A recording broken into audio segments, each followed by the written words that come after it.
11e réunion des chefs d'état-major de la CEDEAO sur la crise malienne. Ils se sont prononcés aujourd'hui à Bamako sur les détails de la reconquête des régions occupées. Fin de la 18e édition du mois de la solidarité et de la lutte contre l'exclusion. Les dons distribués aux populations déplacées des régions du nord du pays sont estimés à plus d'1 milliard de francs CFA. Élection présidentielle américaine, le gagnant sera connu dans quelques heures, mais déjà à Kogelo au Kenya, village d'origine de Barack Obama, les pronostics traditionnels donnent le candidat démocrate vainqueur. Mesdames et messieurs, bonsoir et bienvenue aux informations. Cet après-midi, le président de la République par intérim, Dioncounda Traoré, a reçu successivement en audience le représentant spécial du secrétaire général des Nations Unies pour l'Afrique de l'Ouest et le président de la commission de la CEDEAO. Avec les deux personnalités, il a été question de la situation politico-sécuritaire du Mali. Amadou Sankaré pour le compte-rendu des audiences. Après la réunion des experts sur l'élaboration du concept d'opération stratégique sur les modalités de déploiement d'une force militaire internationale au Mali, suivie de celle des chefs d'état-major de la CEDEAO qui s'est achevée ce mardi à Bamako, le représentant spécial du secrétaire général des Nations Unies est venu exprimer au président de la République par intérim la reconnaissance de l'ONU suite à l'évolution de la situation politico-sécuritaire au Mali. Pour me réjouir que des avancées qui ont été faites depuis le début de la crise aujourd'hui, le Mali et la communauté internationale sont mieux préparés que jamais pour faire face à cette crise grave qui a secoué ce pays, aussi bien au niveau de la crise institutionnelle que de la crise de la sécuritaire au nord. Sur le plan sécuritaire, il est attendu que les parties maliennes se retrouvent ensemble pour tracer une feuille de route pour le retour à l'ordre constitutionnel et renforcer l'unité et la cohésion des institutions. Autre personnalité reçue par le président de la République par intérim, le président de la commission de la CEDEAO. Et les sujets abordés sont identiques. Il m'a paru normal de venir faire le point au président de la République des activités menées par la CEDEAO depuis la réunion du 19 octobre dernier ici à Bamako. J'ai pu également l'informer des préparatifs du sommet extraordinaire des chefs d'État et de gouvernement prévu pour le 11 novembre prochain à Abuja. Nous savons que c'est une véritable course contre la montre. Est-ce que le document il sera prêt et respecter le délai fixé par le Conseil de paix et de sécurité des Nations Unies? Nous pensons être en mesure de respecter le délai prévu dans la résolution 2071. Les deux personnalités se disent satisfaites des rencontres tenues à Bamako. Le président de la République par intérim qui a également reçu en audience Dr Diallo Fatoumata Binta Tidiane, représentante de l'Organisation mondiale de la santé au Mali en fin de mission. Au cours de leur entretien, elle a rappelé les grands défis sanitaires qui ont été relevés par notre pays pendant ces 5 dernières années. Dr Diallo Fatoumata Binta Tidiane a été aussi reçu par le Premier ministre. Le compte-rendu d'audience avec Daouda Sidiki Diarra. C'est avec le cœur serré que la représentante de l'Organisation mondiale de la santé, OMS, quitte le Mali, cela après un agenda bien rempli. Dr Diallo Fatoumata Binta Tidiane est venu faire ses adieux en un premier temps au président de la République par intérim. Je suis venu tout d'abord le féliciter et le remercier, à travers tout le gouvernement du Mali et tous les partenaires et tous ceux-là qui ont facilité ma mission ici au Mali. Avec le président, on a regardé un peu rapidement les voies et avenues pour pouvoir continuer les différents agendas, particulièrement l'agenda de la santé, aussi bien dans la situation de la crise, mais aussi la continuation de différents programmes dans lesquels il était d'ailleurs très impliqué et pour lesquels il m'a beaucoup soutenu. Pendant les 5 ans qu'elle a passé dans notre pays dans le cadre de l'exécution des programmes de l'OMS, Dr Diallo Fatoumata Binta Tidiane a sillonné de long en large les territoires maliens afin de soulager les populations de leurs souffrances. L'Organisation mondiale de la santé a réussi à travers notre organisation et notre partenariat avec les autres agences et les partenaires techniques et financiers à aller jusqu'au nord durant cette période dans le cadre de la réponse à la crise humanitaire. On a dépêché des missions jusqu'à Kidal et on a donc aidé à réactiver le système de santé, à remettre les structures de santé en place et surtout à ramener le personnel de santé dans les structures, à renforcer le plateau technique. Donc on a pu de façon claire montrer une ouverture de l'espace du Nord aux autres humanitaires afin que l'on puisse réduire les problèmes de santé et les douleurs et montrer l'amour et la sympathie aux populations du Nord et aussi aux populations du Sud. 2 heures après, la désormais ex-représentante de l'OMS au Mali a été reçue également en audience par le Premier ministre pour les mêmes motifs. Remercier et féliciter les autorités maliennes pour la bonne collaboration entre son organisation et notre pays. Auparavant, Dr Diallo Fatoumata Binta Tidjane était l'hôte à déjeuner du ministre des Affaires étrangères et de la coopération internationale. Au cours de la cérémonie, elle a été élevée au grade de commandeur de l'Ordre national du Mali à titre étranger. Ndeye Sissoko, compte rendu.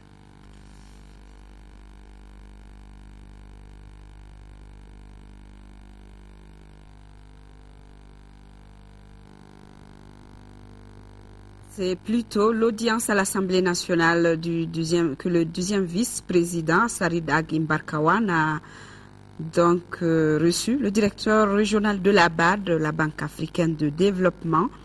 Les personnalités ont évoqué l'état de la coopération entre l'institution financière et le Mali. La rencontre se situe dans la perspective de la reprise de la coopération entre la BAD et le Mali pour une reprise de la coopération après les événements de mars dernier. Pour la résolution de la crise malienne, toutes les organisations africaines sont mobilisées en faveur de notre pays. Aujourd'hui, les chefs d'état-major de la CEDEAO se sont réunis à Bamako. Ils ont examiné et finalisé le document de concept d'opération stratégique conjointe. C'est le contenu de ce document qui fixera les modalités définitives de déploiement de la force militaire internationale. Aoui Touré pour le compte rendu. Beaucoup de discours à cette cérémonie d'ouverture, tous ont souligné son importance. Le chef d'état-major général de l'armée du Mali a présenté le type de concept élaboré par les experts. Ce nouveau concept est véritablement un concept à la fois novateur, flexible et consensuel.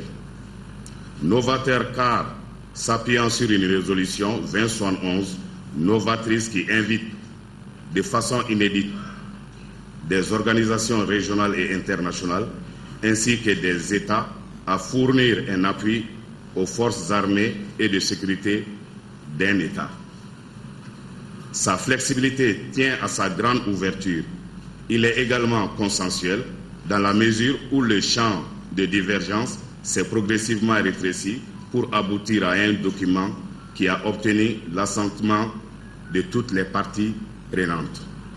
C'est la 11e fois que le comité des chefs d'état-major de la CEDEAO se réunit depuis les événements du 22 mars et pour le président du dit comité, la présente réunion est plus que décisive. Je peux vous affirmer que la CEDEAO, plus particulièrement le comité des chefs d'état-major de la CEDEAO, est prête à jouer le rôle qui est le sien, tant sur le plan politique que sécuritaire, dans toutes les initiatives visant à rétablir au plus vite l'intégrité territoriale du Mali. Pour le président de la commission de la CEDEAO, il faut y aller vite, très vite, le temps est compté. Le Mali doit recouvrer son espace occupé. La CEDEAO a toujours prêché la primauté du dialogue politique dans la résolution de cette crise. Cependant, le réalisme nous commande de nous préparer à toute éventualité. La CEDEAO doit plus que jamais se mobiliser et se tenir prête aux côtés du Mali pour l'aider à défendre son intégrité territoriale, démanteler les réseaux terroristes et criminels et rétablir totalement l'autorité de l'État sur toute l'étendue de son territoire national.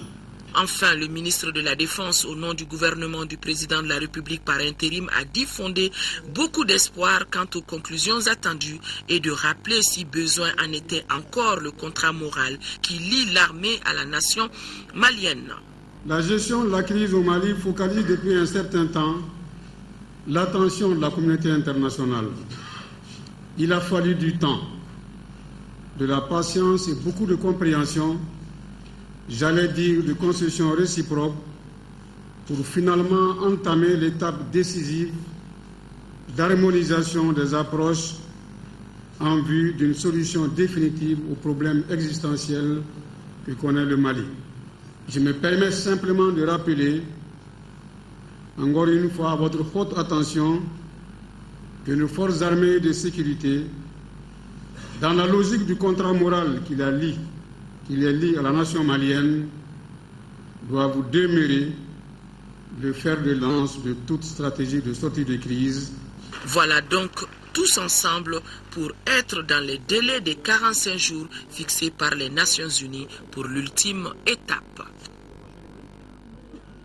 La réunion extraordinaire des chefs d'état-major de la CEDEAO qui a donc pris fin aujourd'hui même, parmi les recommandations, on retient que la CEDEAO doit identifier les insuffisances et préciser les types et le nombre de forces à générer. L'une des recommandations, c'est aussi le nom donné à la mission. Elle s'appellera Mission internationale de soutien au Mali sous la conduite africaine MISMA. Nous y reviendrons plus en détail dans nos prochaines éditions. Je vous le disais donc, Dr Diallo Fatoumata Bintati Diane était l'hôte à déjeuner du ministre des Affaires étrangères. Au cours de la cérémonie, elle a été élevée au grade de commandeur de l'Ordre national du Mali à titre étranger. Nous y reviendrons au cours de ce journal. Fin hier à Mopti des activités de la 18e édition du mois de la solidarité et de lutte contre l'exclusion. On estime à plus d'1 milliard de nos francs les dons distribués aux populations déplacées. La cérémonie de clôture était présidée par le ministre de l'Action humanitaire, de la solidarité des personnes âgées de Mopti, Yaya Bokoum. Les activités de la 18e édition du mois de la solidarité et de lutte contre l'exclusion sont bouclées. C'est la Venise malienne Mopti qui a été choisie pour abriter l'événement. Un choix qui procède de la volonté des plus hautes autorités du pays à partager avec les populations déplacées du Nord la solidarité et la compassion du gouvernement du Mali. Et le thème choisi cette année est Solidarité et paix pour un Mali uni et indivisible. Il ne saurait y avoir de paix sans solidarité. Aujourd'hui, je puis me réjouir de l'implication de tous et de toutes, individuellement, à travers les associations, les ONG, les élus, pour que ce mois ait été partagé sur l'ensemble du territoire du Mali. Je voudrais dire qu'à ce jour, nous sommes à une estimation de plus d'1 milliard de francs CFA mobilisés pour l'ensemble du mois que nous venons de vivre. Aussi, je voudrais, au nom du président de la République, du Premier ministre et de l'ensemble du gouvernement, remercier tous ceux qui, de près ou de loin, ont contribué à la réussite de la présente édition. Je voudrais saisir cette occasion également pour adresser un salut particulier à la presse publique et privée, écrite et orale, pour leur accompagnement tout le long de ce mois.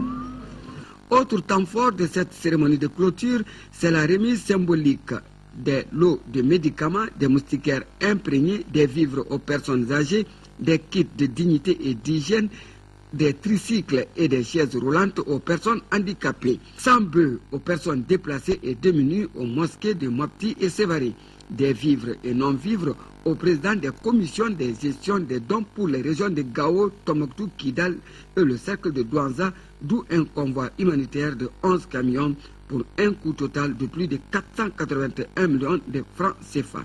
Vivement la 19e édition. Nous restons à Mopti où le ministre de la Santé est en visite de terrain. Il a été sur le site de l'hôpital Somminé Dolo et de l'hôpital régional à Sévaré.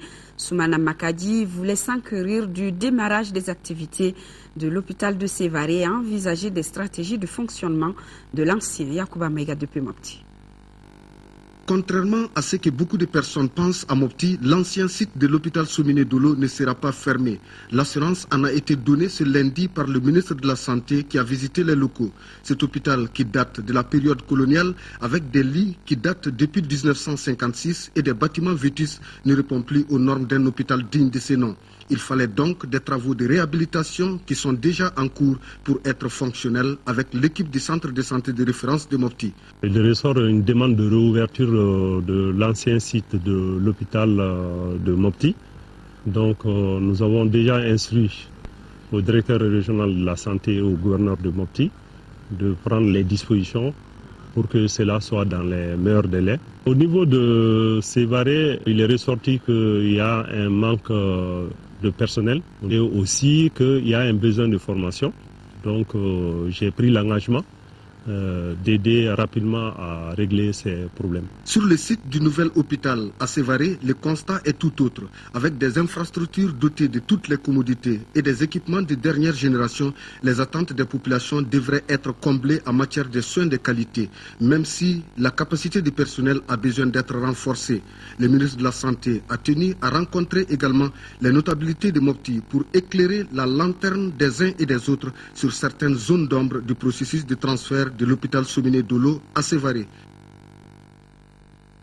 En mission à Ségou, la délégation de la Commission éducation, culture et communication de l'Assemblée nationale a rencontré ce matin les parents d'élèves, les syndicats en charge de l'éducation et d'autres partenaires de l'école. Une rencontre au cours de laquelle les participants se sont engagés pour relever les défis du moment. Envoyés spéciaux Mahamadou Doumbia et Abdoulaye Diarra. Que pensez-vous de l'université de Ségou? Telle est la question posée par le président de la Commission éducation, culture et communication de l'Assemblée nationale aux parents d'élèves et aux responsables syndicaux en charge de l'éducation à Ségou. En réponse, plusieurs difficultés, contraintes et défis persistants ont été exprimés. Il s'agit par exemple du retard dans le paiement des bourses, souvent réglé grâce à l'intervention du gouverneur de région Ibrahima Seiba, l'insuffisance des filières, mais surtout les classes communes pour des étudiants des séries scientifiques et littéraires, avec naturellement les difficultés de compréhension et de mise à niveau que cela peut engendrer. Ce qui m'a un peu touché dans ce problème-là, ça c'est le fait qu'on a mis toutes les filières ensemble, la série SHT, et la série SBT et la série SET ensemble. Donc c'est ce qui m'a un peu dérangé par rapport à cette université. Autre défi troublant pour des jeunes étudiants, le problème de transport, de nourriture et de soutien réel en cas de besoin. L'association des parents d'élèves se trouve interpellée. Nous aurions souhaité que toutes les séries soient là pour que tous les parents puissent avoir leurs enfants à côté d'eux à Ségou ici. Après la réunion, nous sommes convenus de nous concerter et de mettre en place des commissions chargées de certains points. Point restauration, point hébergement et point transport. Certains responsables de la société civile ont reconnu qu'il y a eu déficit de communication. Conscient que la création test d'une université à Ségou est un défi qu'il faut relever. Il se trouve que jusqu'ici, nous n'avons pas de difficultés majeures, mais il y a des petites incompréhensions qui font que la communication entre les différents acteurs n'a pas été au point fixe. Sinon, l'université marche normalement, sans trop de difficultés. À ce jour, l'acquis qu'il faut cependant noter est que les étudiants reconnaissent le niveau académique jugé satisfaisant des cours dispensés au sein de l'université de Ségou. Nous restons en 4e région avec cette session annuelle de planification du projet d'appui aux communautés rurales PACR. La session examinera le rapport d'activité 2012, l'état financier de la dernière session et la planification des activités à venir. Fousséni Samaké. Cette session, les participants ont examiné l'état d'avancement des différentes composantes du plan opérationnel 2012, l'état d'exécution du budget 2012 des antennes régionales de Sikasso, Ségou, Mopti et Tombouctou, l'examen du projet de budget 2013 et le plan opérationnel 2013. Malgré les difficultés rencontrées, le PACR s'en est tiré à bon compte car seule la région de Tombouctou n'a pas pu exécuter en plein temps son programme d'activité. Donc chaque année, nous nous retrouvons avec les responsables de toutes nos unités, les unités régionales, nos partenaires d'exécution, les partenaires d'échange, pour apprécier le chemin parcouru, faire une analyse critique de nos forces et de nos faiblesses, et puis nous projeter dans l'avenir pour l'année 2013. Voilà l'objectif essentiel de la rencontre de ce matin. Bon, les difficultés nous ont empêché également d'exécuter entièrement notre programme prévisionnel mais pour autant, nous n'avions pas arrêté nos activités. L'impact du PACR est perceptible dans la région de Ségou. C'est pourquoi les responsables de Ségou ont salué ces acquis et demandé la persévérance dans l'effort. De 2006 à nos jours, d'importantes actions de développement ont été réalisées par le PACR en 4e région, à savoir 228 micro-projets productifs financés pour un montant total de 2,750 milliards de francs CFA. Notons que les projets d'appui aux communautés rurales œuvrent pour une amélioration des conditions de vie des populations dans ces zones d'intervention à travers l'amélioration des revenus des populations et la création d'emplois dans les régions de Tombouctou, Mopti, Ségou et Sikasso. Nous sommes de retour dans la capitale avec la représentante de l'OMS en fin de mission, Diallo Fatoumata Binta Tidiane, était l'hôte à déjeuner du ministre des Affaires étrangères et de la coopération internationale. Au cours de la cérémonie, elle a été élevée au grade de commandeur de l'Ordre national du Mali à titre étranger. Le compte rendu du déjeuner avec Ndessi Soko. Ils étaient une trentaine à honorer de leur présence le déjeuner d'au revoir à la représentante résidente de l'Organisation mondiale de la santé, présidée par le ministre des Affaires étrangères et de la coopération internationale. Plus qu'une simple formalité d'adieu, ce fut une cérémonie conviviale, amicale et empreinte de solennité. Thiema Hubert Koulibaly a salué la détermination du Dr Fatoumata Binta Tidiane Diallo à œuvrer pour une meilleure couverture sanitaire dans notre pays. Elle a fait des choses merveilleuses chez nous pendant ces 5 ans. Elle m'a entretenu avec beaucoup d'expertise et beaucoup de précision sur ce qui a été fait et les chantiers qui ont été ouverts qu'il faudra poursuivre. Elle est allée dans toutes les communes du Mali. Il faut ajouter qu'avec elle, nous avons définitivement vaincu la poliomyélite. Plus aucun enfant ne meurt de rougeole chez nous. Depuis 2010, elle est dame d'honneur de la ville de Ménaka. L'école Le Bouktou de la ville de Tombouctou porte son nom, entre autres. Et pendant la crise que connaît notre pays, elle a envoyé 3 missions au nord composées de 190 médecins et agents socio-sanitaires pour prendre soin des populations au compte de l'OMS. C'est donc dans cette logique qu'elle a été faite commandeur de l'Ordre national du Mali à titre étranger. Très émue, la représentante résidente de l'OMS a remercié les hautes autorités du pays pour leur engagement politique en faveur de la santé et pour la réussite de sa mission. Au début de 2008, la décision me nommant représentant de l'Organisation mondiale de la santé au Mali, j'ai vécu un instant le plus agréable de ma vie. Guinéen de naissance et d'origine, avoir à servir ma seconde patrie, le Mali. Nous avons ensemble travaillé sans relâche à faire reculer la maladie, à porter secours à ceux-là et celles-là qui en avaient le plus besoin.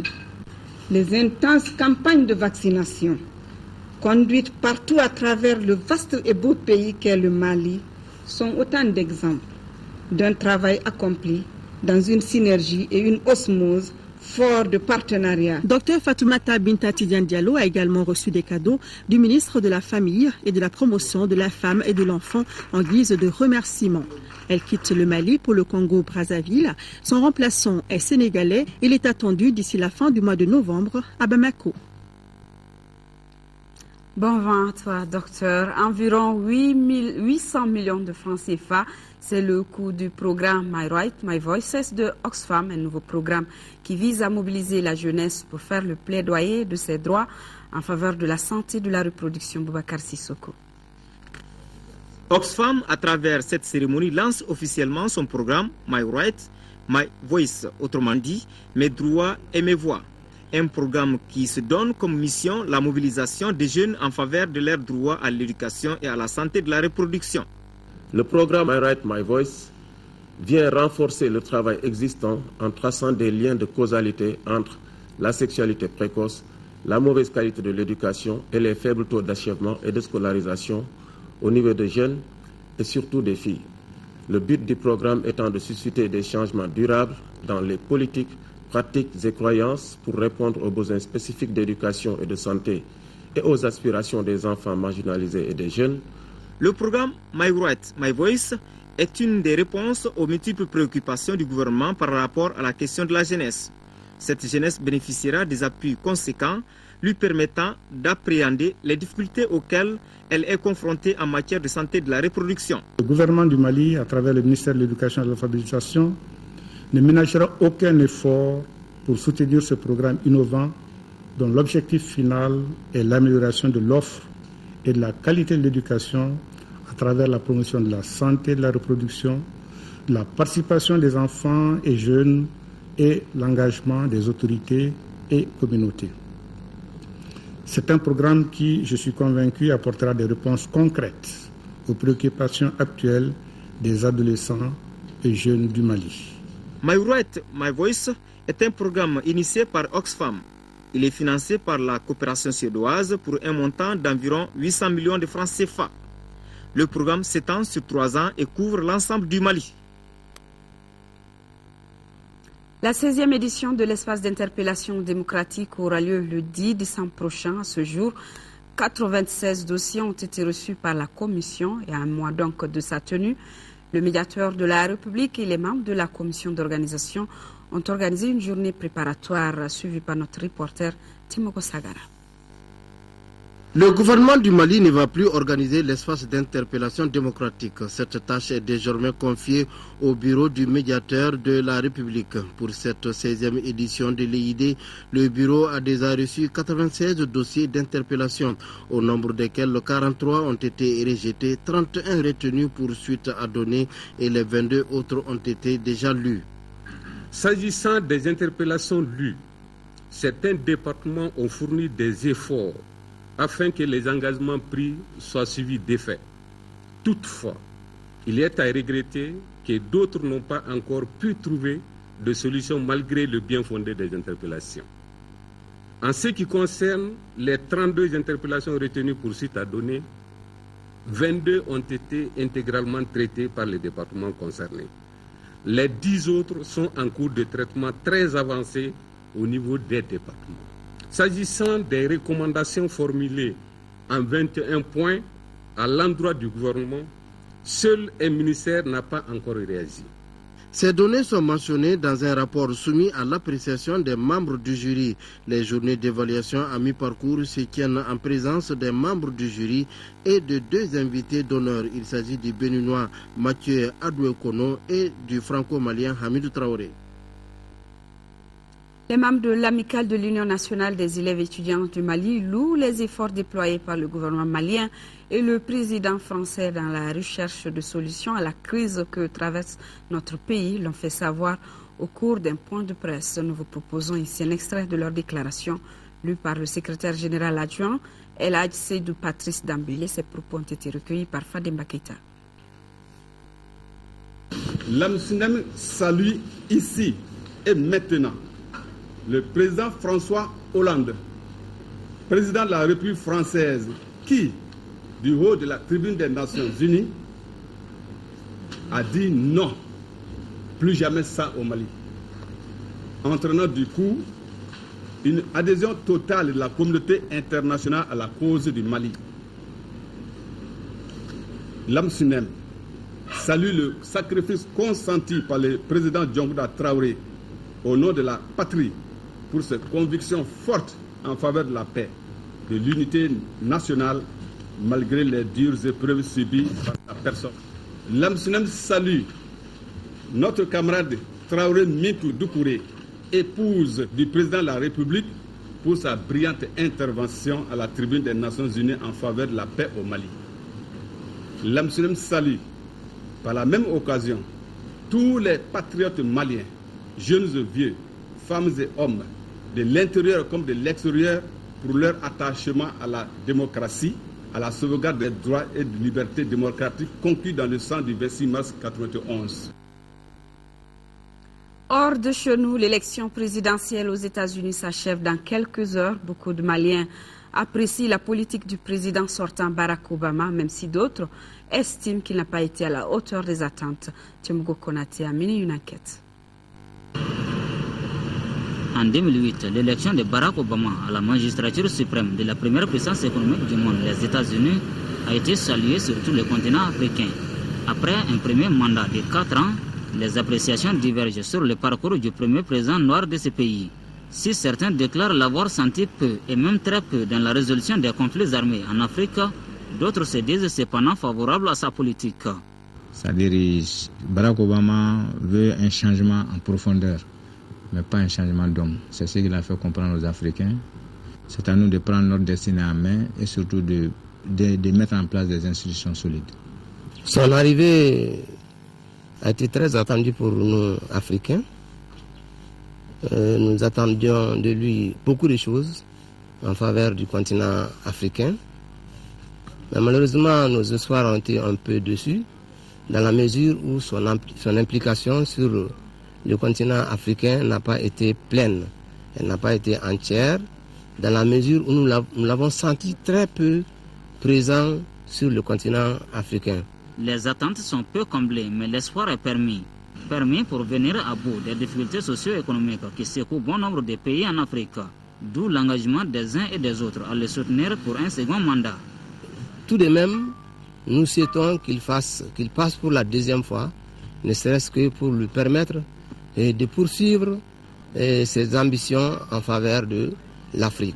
Soutenons Obama, c'est pas parce qu'il est africain, mais c'est surtout un peu par rapport à ce qu'il a dit à Accra et surtout un peu sa vision de la politique, à ce qu'il attend de politiciens africains. Obama disait aux Africains, soyez responsables de vous-même, soyez responsables de vos peuples. Et moi je pense que c'est exactement ce que nous devons faire. Pour l'instant, le président sortant demeure favori selon les sondages en dépit d'une course serrée entre lui et son rival Mito Romney. Le gagnant de l'élection présidentielle américaine sera donc connu dans quelques heures, mais déjà à Kogelo, au Kenya, village des origines de Barack Obama, les pronostics traditionnels donnent le candidat démocrate vainqueur. Suivons ce reportage. Une route, de l'électricité, l'eau courante. En 4 ans, Kogelo, le village des origines kenyanes de Barack Obama, a bien changé. Ici, on se prépare à une longue nuit. Sur cette banderole, une invitation à suivre l'élection américaine sur grand écran pour 10 €. En 2008, des milliers de Kenyans avaient laissé éclater leur joie lorsque Barack Obama avait été élu. La fièvre Obama est aujourd'hui retombée. Certains lui reprochent de n'être jamais venu au village. Nous avons seulement entendu parler de lui à la radio, on l'a vu à la télé, on le voit en train de travailler là-bas. Mais depuis qu'il est président, il n'est jamais revenu ici. S'il gagne, on serait heureux qu'il vienne nous voir. Malgré cette déception, ils pensent tous qu'Obama est l'homme de la situation et ils espèrent pouvoir enfin profiter de sa réélection.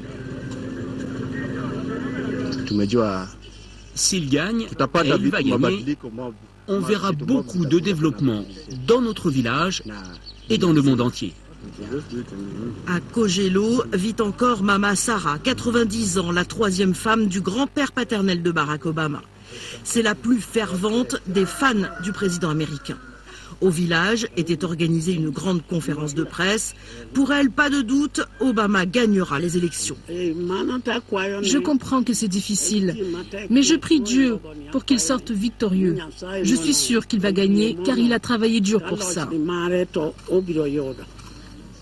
Pour forcer le destin, à chacun sa méthode. Il y a ceux qui allument des cierges. Il y a l'appel aux ancêtres. Le sorcier du village a fait ses prédictions. Ce coquillage blanc qu'il pointe du doigt, c'est la preuve qu'Obama sera vainqueur, loin devant son adversaire. Et enfin, il y a le combat de taureaux. Les 2 bêtes s'appellent Obama et Romney. Elles se sont bien battues, mais au final, c'est Obama qui aura le dernier mot.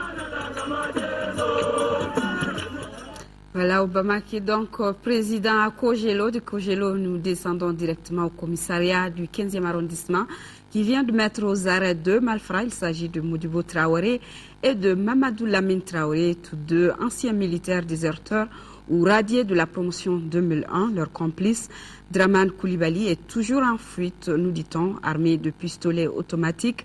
Les 2 hommes ont été arrêtés 10 jours après avoir commis un crime dont la victime a été admise aux urgences de l'hôpital du Mali, Garibou, Pérou. La victime s'appelle Mamadou Diaby. Il est qu'en bus au Grand Marché de Bamako. C'est ainsi que M. Diaby a été invité le 19 octobre dernier dans une villa à Bako-Djoukreni à Séi pour une éventuelle opération d'échange de monnaie.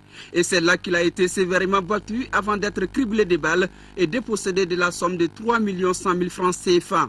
Le 19 octobre 2012, aux environs de 17h, nous avions été alertés du fait qu'on venait de tirer sur un individu au niveau d'une maison à Bako-Djoukreni à Séi, non loin de la station de pompage. Et sur place, nous avons trouvé le jeune Mamadou Diambi, un cambus de son état, qui gisait à même le sol.